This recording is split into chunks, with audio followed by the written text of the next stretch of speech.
ಏನು ಧೈರ್ಯ ನಿನಗೆ? ಅಷ್ಟ ಭುಜಗಳುಳ್ಳ ನಾರಿಯೇ ದೊಡ್ಡನೆ ಕೇಸರಿಯನ್ನು ಏರಿ ದಿಟ್ಟತನದ ಬಿಡುವುದು ಮಾತ್ರವಲ್ಲ, ಶಂಕದುರ್ಗಾದ್ಯರನ್ನು ಕೊಂದಿಲ್ಲ. ಯಾಕೆ ಕೊಂದೆ?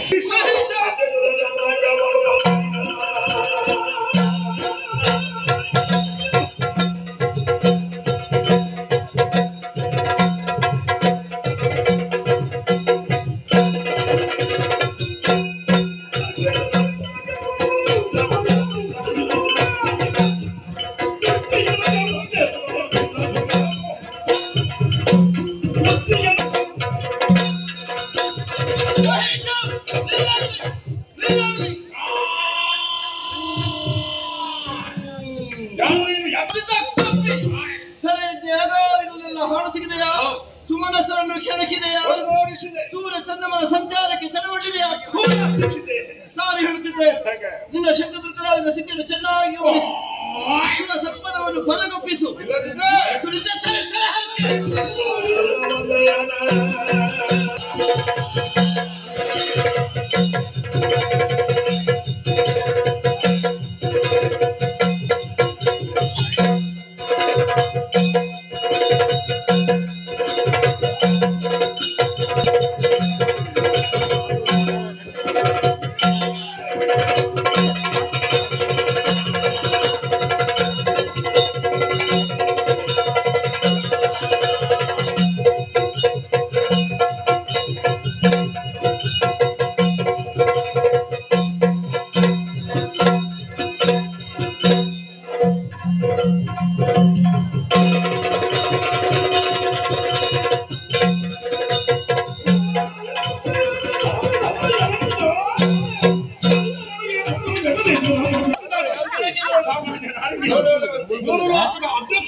ಮಹಿಷವಧೆಗಾಗಿ ಮುಂದಾದವನನ್ನು ಶಾಂತಗೊಳಿಸುವುದಕ್ಕೆ ಬೇಕಾಗಿ ಬೇರೆ ದಾರಿ ಕಾರಣದ ಬಗ್ಗೆ ಕಾಣಿಕೆಯನ್ನೇ ಮುಂದುವರಿಸಿದೆಯಾ?